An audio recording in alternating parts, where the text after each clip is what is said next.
Ima, saya persilakan.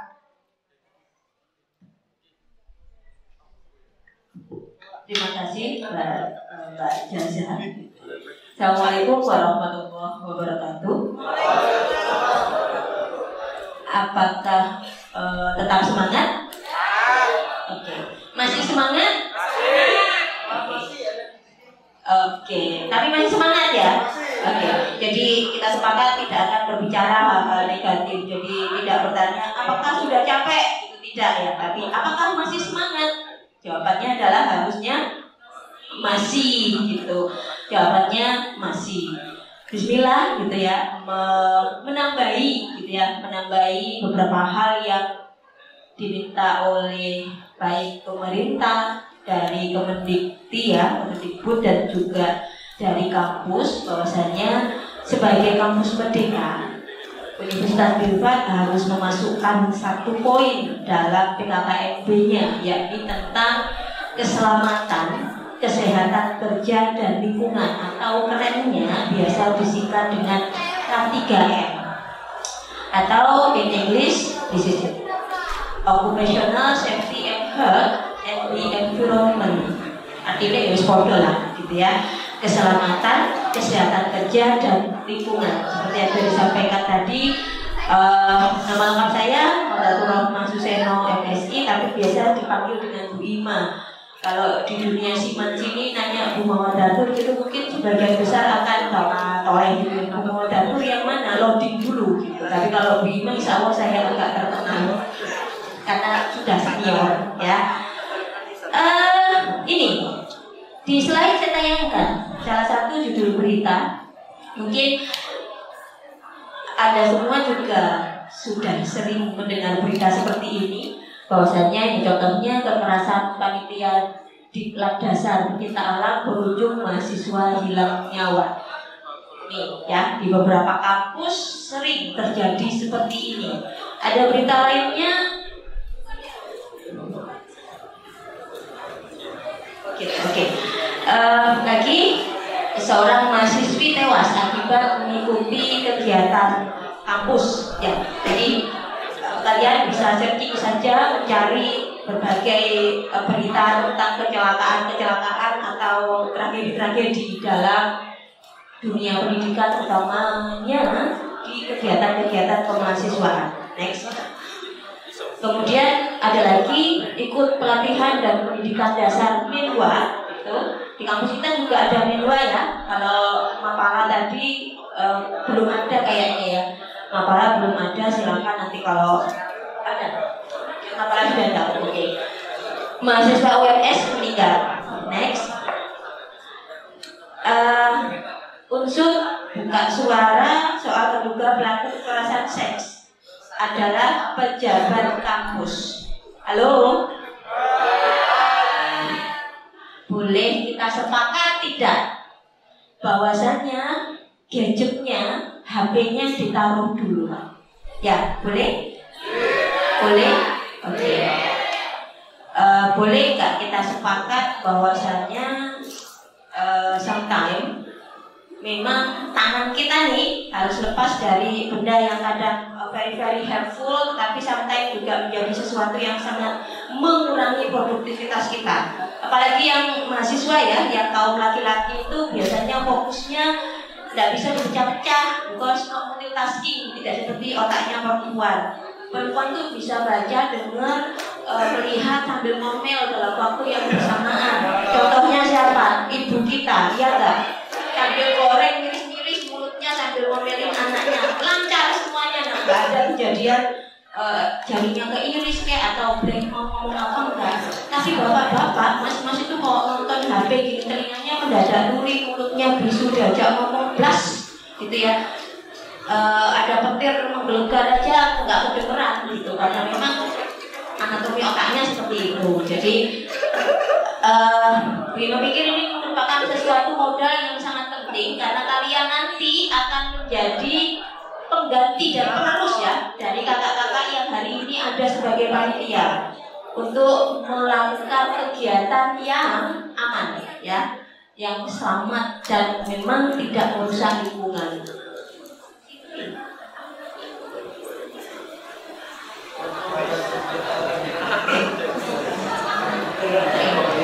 Eh, nih salah satu ketidakamanan di kampus juga adalah terkait dengan adanya pelecehan seksual baik dilakukan oleh dosen, pejabat kampus atau sesama mahasiswa. Pelecehan ya, bukan konsen saling suka, bukan. Kemudian contoh lain ada berita ini penyebab ledakan di lab kimia kampus Universitas Indonesia. Jadi hal-hal seperti ini sebenarnya sudah sangat ada banyak di dunia kampus.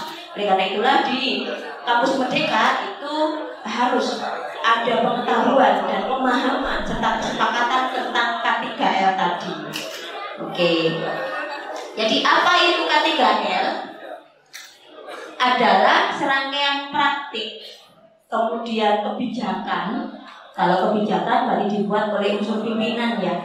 Kalau di kampus dari rektorat. Kalau di prodi di fakultas berarti dari dekanat. Gitu. Kalau kepanitiaan berarti dari kalau kegiatan kampus, kegiatan kemahasiswaan berarti kebijakan ada di kepanitiaan. Kalian nanti pasti bergabung dengan banyak kepanitiaan ya sih dengan berjalannya semester, maka kalian nanti yang akan termasuk membuat kebijakan terkait K3L. Dan prosedur atau tata laksana yang dirancang untuk menjaga keselamatan dan kesehatan mahasiswa, kemudian semua dosen dan karyawan melalui upaya pencegahan agar tidak terjadi kecelakaan baik selama proses menuju dari dan ke perkuliahan, selama perkuliahan gitu ya, serta yang paling penting juga adalah menjaga lingkungan agar tetap berkelanjutan. Apa sih, ada yang tahu nggak kira-kira kenapa lingkungan harus dijaga tetap berkelanjutan? Masa depannya siapa? Anak-anak atau cucu? Kita hidup sekarang sebagai makhluk hidup itu salah satu ciri makhluk hidup itu adalah berkembang biak. Berkembang biak memastikan agar makhluk hidup itu mau berkembang biak, maka Allah itu menciptakan rasa suka terhadap lawan jenis. Karena kalau yang sejenis tidak bisa berkembang biak gitu. Jadi rasa suka yang bisa berkembang biak itu adalah yang lawan jenis.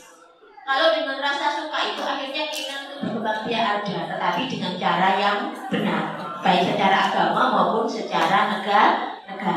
Paham ya maksud saya ya? Oke, alhamdulillah di sini semuanya insya Allah baik-baik saja. Next, Mbak.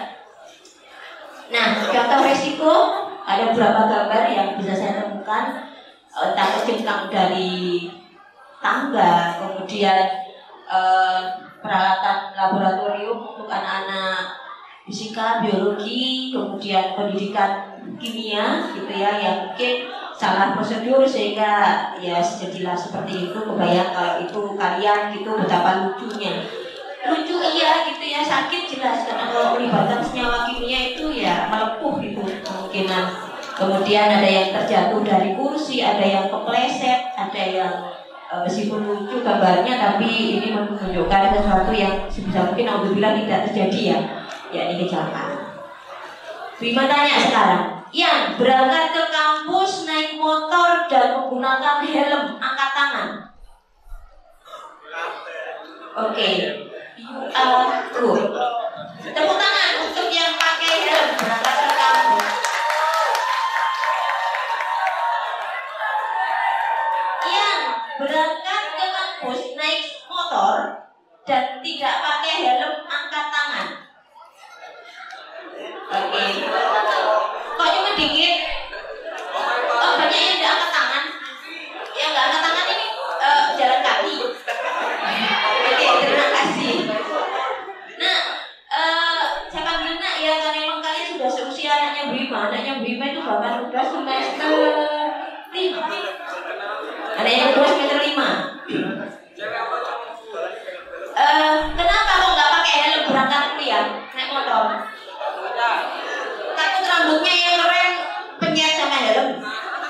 Oke. Yang cewek takut jilbabnya meleot-meleot.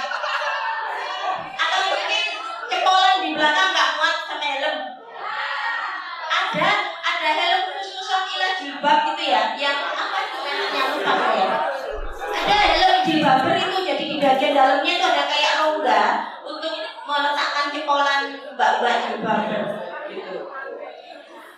Jadi itu salah satu contoh ya, K3L yang harus kita laksanakan sekarang. Kalau saya sih lebih suka pakai helm selain biar jilbab nggak obat mabit gitu ya. Karena kalau nyetir kemudian nggak pakai helm, ini secara bagian depan jilbab tuh jadi jengkok gitu ya. Jadi kayak mau terbang. Tapi mungkin sebagian yang nggak pakai helm karena terbiasa nggak helman ya. Atau ada juga yang merasa jaraknya dekat. Oke. Ada juga yang merasa kok jalan situ aja kok nggak rame. Kecelakaan kerja gitu KL masuk programnya ya, dibayar kontan. Otak kita satu ya. Ada yang punya cadangan di dengkul? Ada? Ada? Berarti luar biasa itu masukkan dalam museum. Otak kita satu.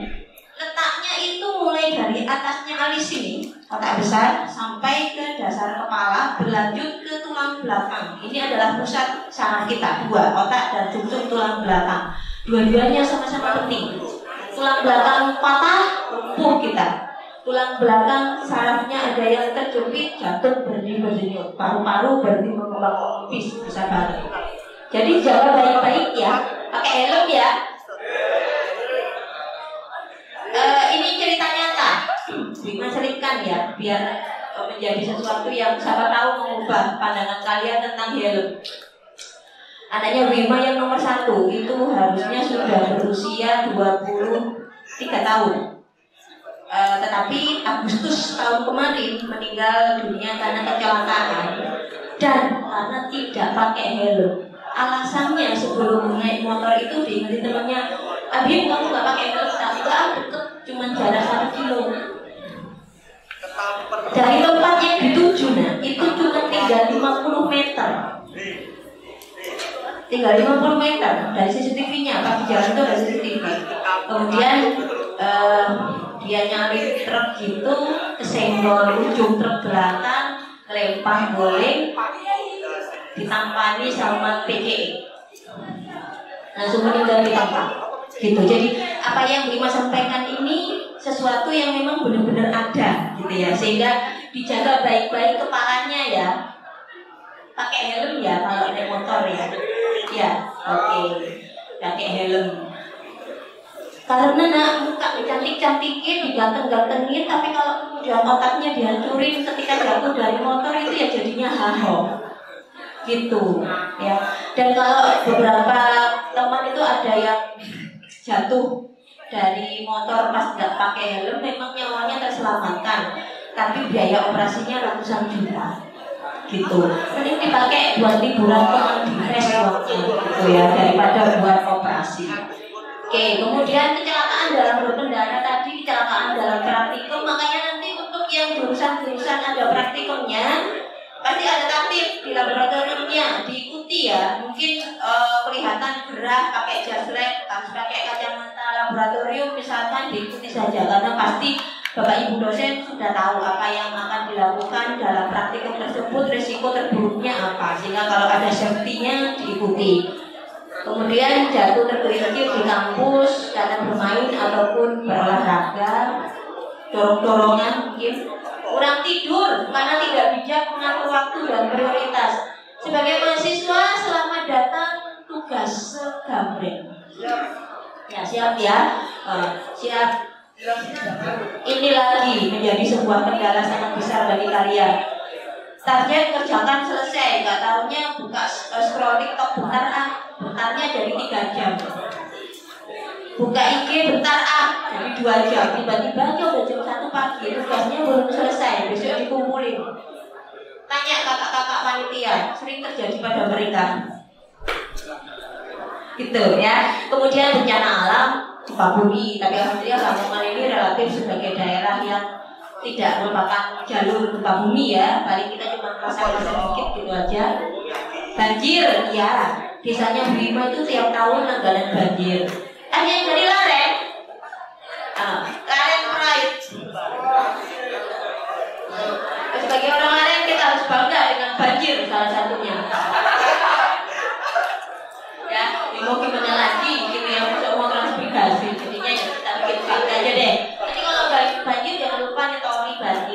pokoknya bangga aja.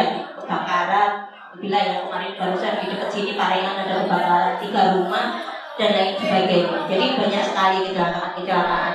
Nah, mengapa K3R penting di kampus? Jelas untuk menjaga kesehatan dan keselamatan, kemudian menjaga lingkungan kampus, juga mematuhi regulasi hukum dan etika berkelanjutan sebagai manusia yang hanya meminjam bumi dari keturunan kita. Jadi alam ini yang saat ini kita huni itu bukan milik kita, nah. Alam adalah milik anak cucu kita yang sekarang kita pinjam. Jadi harus kita jaga baik-baik untuk dilanjutkan pemerintah nanti. Kemudian K3R itu merupakan tanggung jawab bersama, bukan hanya unsur pimpinan, tetapi sampai kepada seluruh mahasiswa, dosen, staf, pihak administrasi, semuanya itu memiliki peran dalam K3R. Nah, ada 5 prinsip K3R. Yang pertama, kita harus mampu mengidentifikasi risiko dan bahaya. 2, kita harus melakukan pencegahan cedera dan penyakit.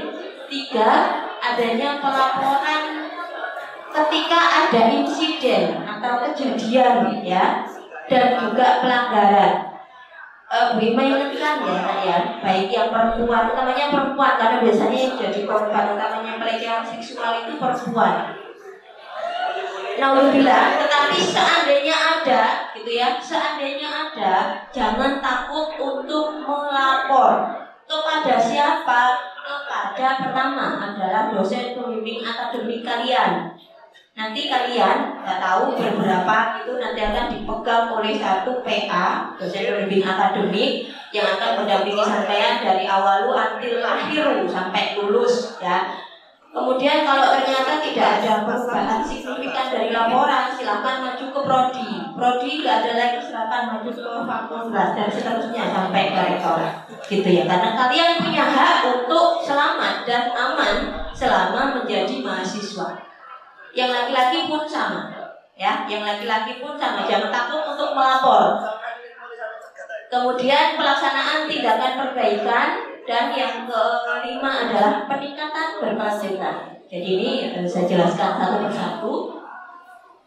Identifikasi risiko dan bahaya itu dapat dilakukan dengan melakukan inspeksi rutin untuk mengidentifikasi potensi bahaya. Bima tanya sekarang, naik tangga. Ketika tangganya ada pegangan, susurannya, railingnya, dengan tangganya tidak ada pegangan, risiko untuk jatuh lebih tinggi yang mana? Tidak ada pegangan, gitu. Tapi kami masih muda, Bu, keseimbangannya masih bagus, nggak mungkin jatuh. Mungkin bisa jadi, gitu ya. Maka sebenarnya standar AMDAL, ya, standar dasar keselamatan untuk tangga itu adalah harus ada railingnya, harus ada pegangannya, susuran tangganya. Kalau di beberapa tangga tidak ada, karena itu memang yang bangun nggak paham ilmunya, tidak paham ilmunya, ya, sehingga kalian nanti kalau menjadi orang yang punya kemampuan untuk bangun tangga harus ada pegangannya, ya.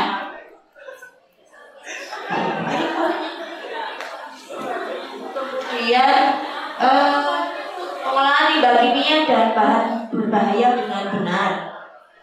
Jadi kalau untuk di laboratorium yang melibatkan bahan-bahan kimia itu sebenarnya ada pembuangan limbah yang khusus, gitu ya.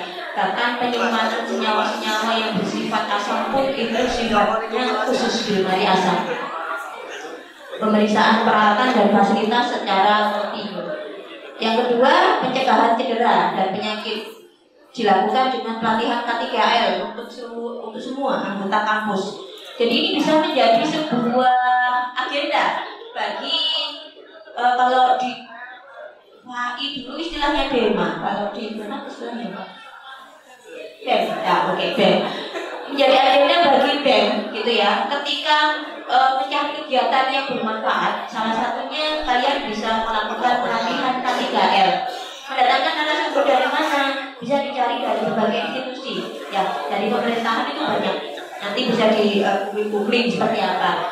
Kemudian penggunaan alat pelindung sepatu pelindung, misal kalau memang kita sedang praktikum anak teknik misal ya. Kemudian kalau anak biologi, kimia, fisika menggunakan jas laboratorium. Lantas praktik kerja yang aman dan etika laboratorium yang baik. Itu tadi yang dimaksud pemasangan railing atau susulan di tangga. Yang ketiga, pencegahan cedera dan penyakit. Oh sama ya? Oh ya, sama. 4. Laporan insiden dan pelanggaran. Penting untuk melaporkan insiden yang saya sampaikan tadi. Ada jatuh karena jatuh kepleset di tangga misalkan, sambil laporkan. Kalau 1, 2 jatuh tidak direspon, masa kalau ada 10 yang jatuh yang tidak direspon, gitu ya. Jadi siapa tahu jatuhnya kita itu membawa perubahan yang baik, jadi dilaporkan. Tuh. Lantas yang keempat, pelaksanaan tindakan perbaikan. Halo? HP-nya nggak dipegang tapi kumpi.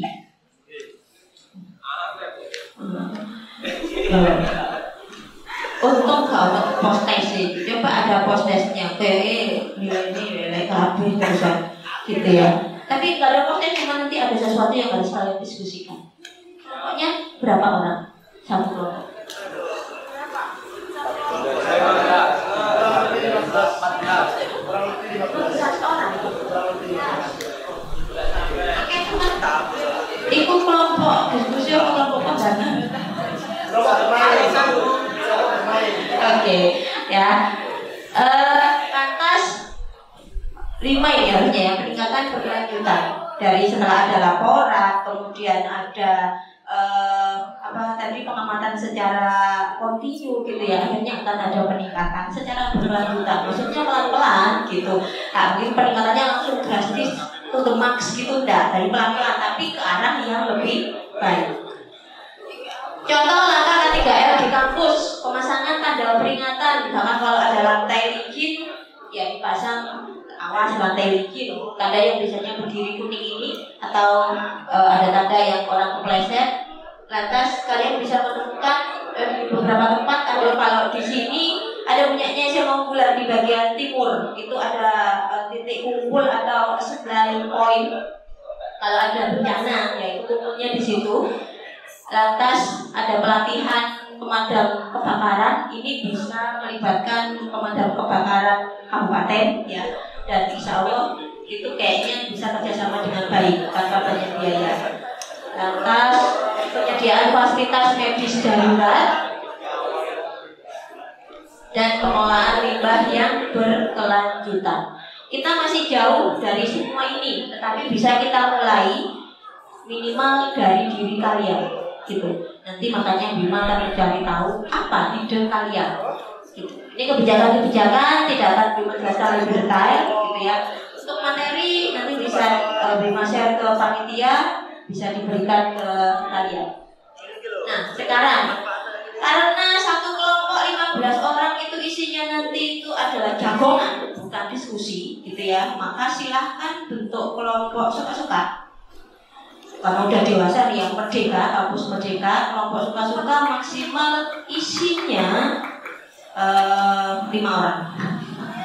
Maksimal 5 orang, ya. Masing-masing kemudian lakukan ini. Setelah ini akan dibantu oleh kakak-kakak panitia dalam pembentukan kelompok temporernya. Tetapi yang harus kalian identifikasi dalam kelompok adalah identifikasi risiko apa saja yang kalian hadapi dalam 2 hal. Yang pertama adalah dalam perkuliahan.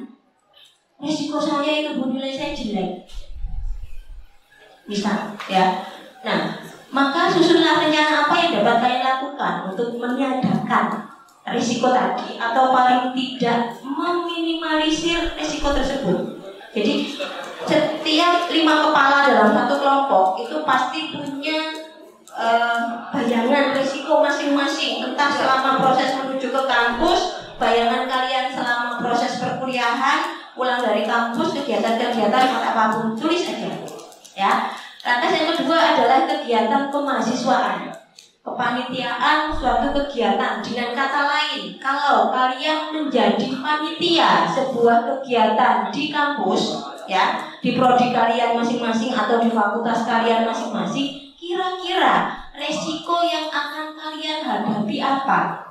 Ada nggak kemungkinan tadi mahasiswa yang ikut diklat dasarnya meninggal karena kakak tingkatnya yang kejamnya luar biasa misalkan? Jadi kalau di sini panitia kakak tingkatnya nggak ada yang kejam ya? Ada? Oh, kalau apa nggak ada yang kejam? Ada apa nggak kakaknya yang kejam? Kak Wani ngomong. Sangat. Tegas. Kalau tegas ada? Ya harus ada. Kalau semua lemah lembut, yo mbok gilas biasanya gitu. Harus ada yang tegas gitu ya. Nah, karena ada 5 kepala, maka explore sebanyak mungkin. Kalau ada 5 risiko dalam perkuliahan silahkan, mau 10 silahkan. Dalam kegiatan kemahasiswaan, kalau kalian nanti menjadi ketua panitia, risiko yang kemungkinan akan kalian hadapi apa? Identifikasi ya. Setelah itu, susunlah rencana apa yang bisa kalian lakukan untuk meniadakan risiko tadi, gitu ya, atau minimal meminimalisir risiko tadi. Waktunya berapa lama? Oke. Baik, langsung mencari 5 teman dan lingkar. Ya, cacat banget. Jadi ini ada 2 poin ya.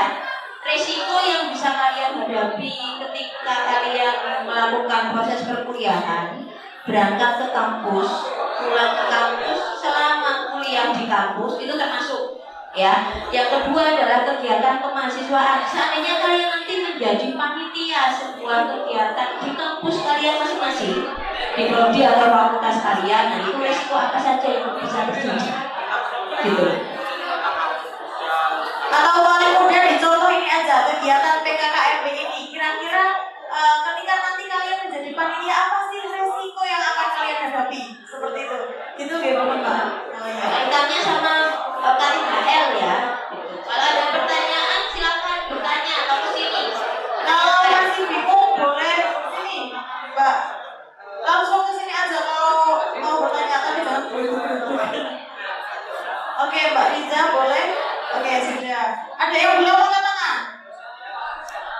Oke sudah semua berarti ya. Baik, sudah 20 menit, nanti 15.30 biar kita bisa keluar. 20 menit kita presentasi setiap kelompok kalau cukup. Kalau tidak cukup ya berarti yang tidak presentasi bonus. Sebelum saya tunjuk, ada yang berani maju duluan, silakan. Angkat tangan, oke. Arin dan kawan-kawan. Assalamualaikum warahmatullahi wabarakatuh. Perkenalkan, nama saya Iskandar Ardiana, saya dari Prodi Teknik Informatika. Assalamualaikum warahmatullahi wabarakatuh. Perkenalkan, nama saya Naila Kifayatul Ahya dari Prodi PAI. Nama saya Sela Ibu Fabrianti dari Prodi PAI. Nama saya Farhatuna Wailawala dari Prodi PGM.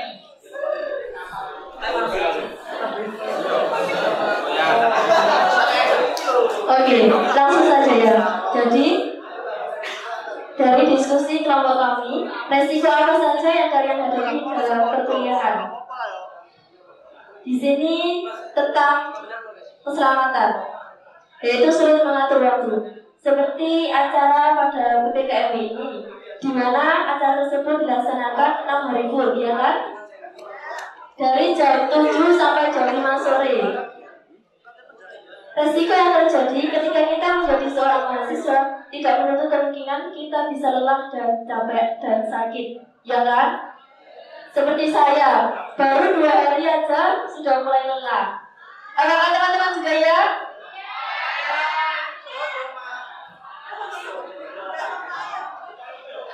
Terus, cara meniadakan resiko tersebut, kita harus bisa benar membuat skala prioritas di mana kita harus membuat jadwal agar kita bisa mengatur waktu tersebut. Resiko perkuliahan juga terjadi tentang pembayaran biaya kuliah.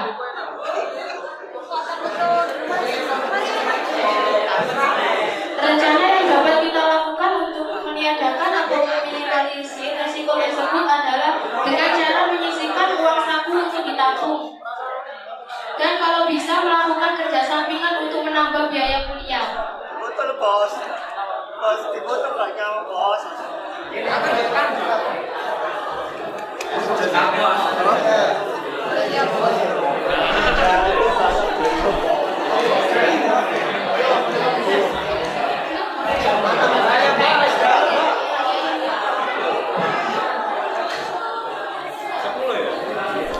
Risiko kegiatan kemahasiswaan, yaitu sulit mengatur waktu.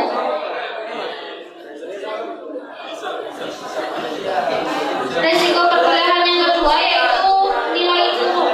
Rencana yang dapat kita lakukan untuk meniadakan atau meminimalisir risiko tersebut dengan cara belajar dengan sungguh-sungguh dan mengatur waktu belajar dan memperhatikan dosen ketika belajar. Oke, sudah cukup dulu, terima kasih. Ada tanggapan?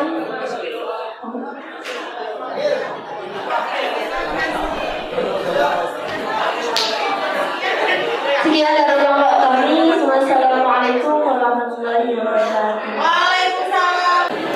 Assalamualaikum warahmatullahi wabarakatuh. Nama saya Indrawati dari PKI. Nama saya Kak dari Nama saya Dia dari Hal yang pertama yakni hal-hal yang dihadapi saat perkuliahan.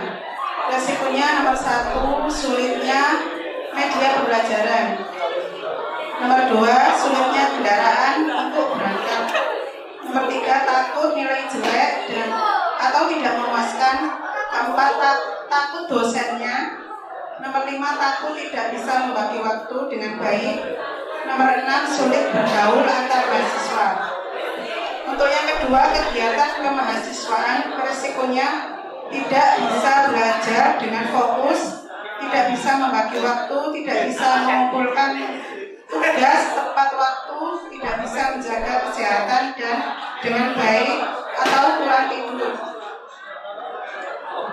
Untuk poin yang ketiga yaitu perencana untuk mengatasi kedua poin di atas, yaitu harus bisa membagi waktu dengan baik. Nomor 2, belajar dengan giat dan menambah wawasan. Nomor 3, mampu beradaptasi dan terbuka dengan mahasiswa lain dalam hal positif. Yang keempat, aktif perkuliahan, bertanya dalam perkuliahan, menjawab tugas dan mengumpulkan tugas. Itu saja presentasi dari kelompok kami. Assalamualaikum warahmatullahi wabarakatuh. Yang presentasi pertama tadi jawabannya dikumpulkan boleh? Iya, disobek aja. Assalamualaikum warahmatullahi wabarakatuh. Perkenalkan, nama saya Syafrin Azrizali Prasetya dari Prodi Ilmu Hukum. Perkenalkan, nama saya Muhammad Dulu dari Fakultas Hukum. Perkenalkan, nama saya Farhan Munir dari Prodi Hukum. Perkenalkan, nama saya Muhammad Prasetya dari Fakultas Biologi. Nama saya Ahmad Nurali Magdur dari Prodi Pendidikan Agama Islam. Risiko yang dihadapi dalam perkuliahan. 1. Banyaknya tugas yang ditumpuk sehingga menyebabkan kita lelah dan kurangnya jangka waktu tidur. Penanganan risiko dalam perkuliahan. Utamakan salah satu tugas yang waktunya padat dan kamu harus memilih secara matang dan bisa mempertimbangkan konsekuensinya. Risiko yang dihadapi dalam perkuliahan biasanya pada pergaulan yang bebas, dan untuk mengenalnya supaya lebih berhati-hati saat memilih teman. Risiko dalam berangkat perkuliahan. Berangkat kuliah, motornya dalam keadaan mati dan berdampak terlambat mengikuti kuliah. Dan solusinya penanganan risiko perkuliahan ini, sebelum berangkat kita harus mengecek keadaan sepeda motor dan selalu diservis dengan rutin. Risiko kepanitiaan organisasi kemahasiswaan, salah satunya adalah kesalahpahaman antar panitia dalam organisasi yang mengakibatkan perselisihan, serta risiko terbesar adalah baku hantam atau perkelahian. perkelahian. Cara penanganan yaitu sering melakukan koordinasi antar panitia dan melaksanakan program sesuai kesepakatan bersama, bukan mendahulukan ilmu. Resiko perkuliahan yang pertama mengalami atau mengalami penyakit karena tempat lingkungan yang kotor dan tidak terawat. Dan penanganannya adalah dengan memperbaiki atau membersihkan fasilitas kampus agar menjadi lingkungan yang sehat, bersih dan aman. Dan di resiko di kemahasiswaan mengalami sakit atau lelah karena merasa tanggung jawab yang diberikan terlalu berat jika dilakukan sendiri. Dan penanganannya adalah dengan membagi tugas dengan teman satu sama lain. Ya.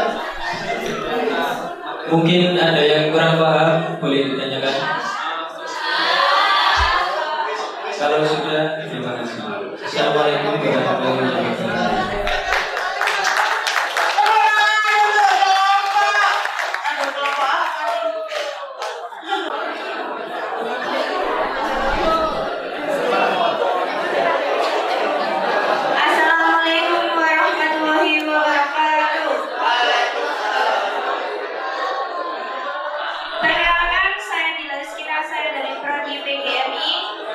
Perkenalkan, nama saya Iqra Solihah dari Prodi Fisika. Perkenalkan, nama saya Fatin Hasanah dari Prodi Bahasa Indonesia. Perkenalkan, nama saya Rudiana Solihah dari Prodi Pendidikan Kimia. Perkenalkan, nama saya Aulia Agustina dari Prodi Pendidikan Kimia. Risiko perkuliahan yang pertama adalah kesehatan mental saat memasuki perkuliahan, kehilangan pekerjaan karena banyak kegiatan di kampus, dan yang ketiga adalah masalah finansial ekonomi. Rencana untuk meniadakan resiko dalam perkuliahan yang dihadapi dari yang kesehatan mental yang dalam memasuki perkuliahan adalah mengerjakan tugas tanpa didasari beban, memperbanyak referensi. Yang kedua adalah mengatur jadwal perkuliahan dan pekerjaan sehingga tidak ada bentrok waktu. Dan yang ketiga, masalah finansial ekonomi, mengikuti jalur beasiswa yang ada di kampus atau bisa juga disambil kerja agar tidak putus perkuliahan di tengah jalan.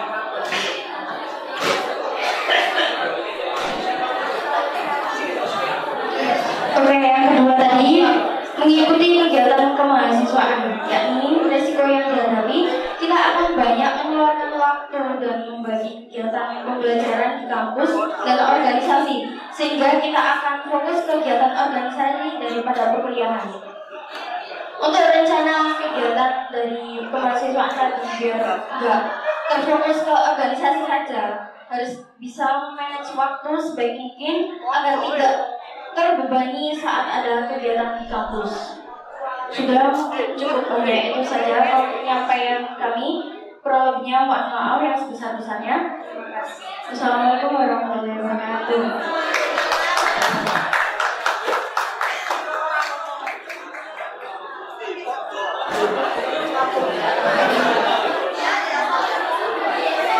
Assalamualaikum warahmatullahi wabarakatuh. Perkenalkan, nama saya Manuel Yohan, biasanya di Bayu John. Perkenalkan, nama saya Kata Sari Perkasa, biasanya di Bagi. Perkenalkan, nama saya Muhammad Syafri dari Larung, biasanya di Bayu Larung. Perkenalkan, nama saya Abdul Mulia dari Bali.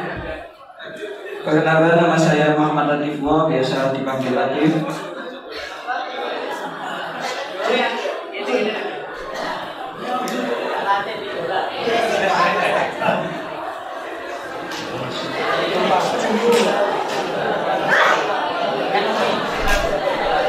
Ayo, identitas resiko apa saja yang kalian hadapi dalam perkuliahan, kegiatan kemahasiswaan, kepastian suatu kegiatan, susunan rencana. Nah, resiko yang ada di perkuliahan yaitu 1. Adanya tekanan akademik. Seperti apa cara mengatasinya? Seperti apa tekanan akademik? Satu dosen? Nilai mas John, nilai Nilai dapat D. Yo, gak sangar. Cara mengatasinya begini ya, membuat rencana studi. Gitu. Lanjutnya, yang kedua. Yang kedua, kurangnya efisien waktu, yaitu cara mengatasinya yaitu mengatur waktu dengan baik dan membuat jadwal yang akan bisa membuat waktu yang baik. Yang ketiga adalah efek negatif pada kesehatan, seperti contoh kita kuliah sampai larut malam hingga mengganggu kesehatan kita, dan cara mengatasinya menjaga kesehatan dengan baik dan teratur, seperti pola tidur yang cukup, makan yang teratur. Yang keempat, kurangnya keterampilan dan manajemen. Cara mengatasinya adalah meningkatkan keterampilan manajemen waktu. Untuk yang kelima yaitu konflik dengan teman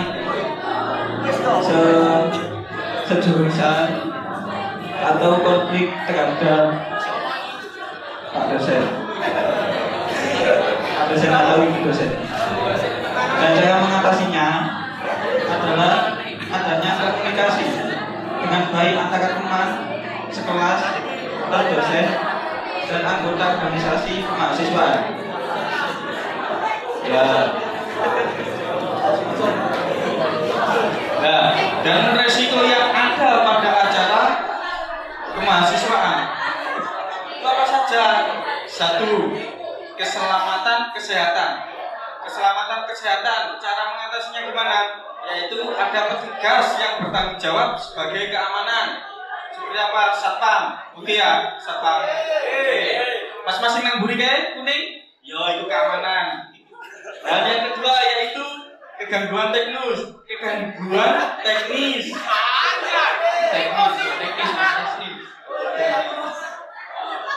Kegangguan teknis. Cara mengatasinya gimana? Memeriksa peralatan teknis sebelum acara dimulai. Berarti siapa? Dekdok. Ya, dekdok. Ya, perlengkapan. Mana perlengkapan ini? Hasil yang terakhir ya, kurangnya partisipasi. Cara mengatasi ini gimana? Yaitu menggunakan media komunikasi yang tepat. Seperti apa? HT.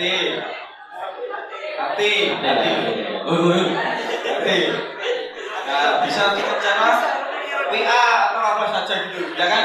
Oke. Nah, begitu saja dari kami. Kelompok apa ini? Ormas. Kelompok.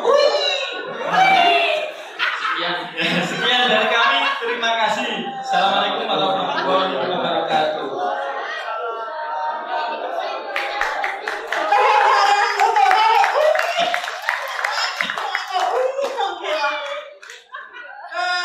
Baik, 10 menit cukup Bu ya untuk tanggapan pada diskusi sore hari ini. Monggo Bu Ima.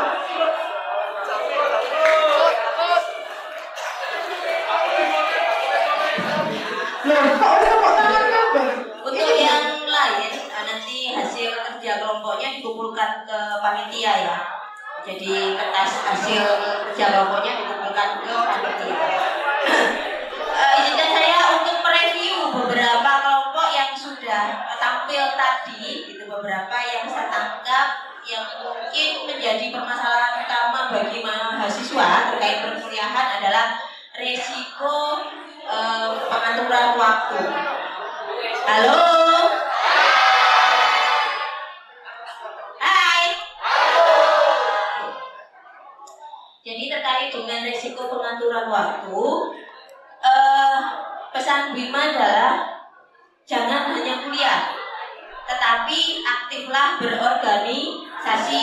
Namun tetap tugas utama kalian adalah kuliah, sehingga jangan sampai kembali kegiatan organisasi mengalahkan kegiatan perkuliahan. Jadi atur waktu sebaik mungkin, mainan HP-nya dikurangi.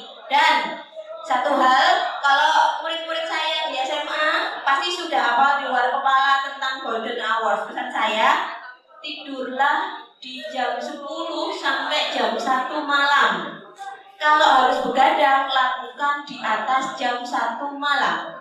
Sampai pagi melek, insya Allah badan kita akan baik-baik saja. Karena jam 10 malam sampai jam 1 itu waktunya regenerasi sel-sel tubuh, waktunya detox yang berbahaya. Jadi kasih hak tubuh untuk istirahat jam 22 sampai jam 1. Setelah itu begadang sampai isu gak apa-apa. Ya, jadi gunakan waktu sebaik mungkin. Karena menjadi mahasiswa itu kalau tidak serius akan tertinggal. Teman-temannya udah lulus, kalian masih meratapi kenapa kok belum juga ikut mau lulus gitu. Ya.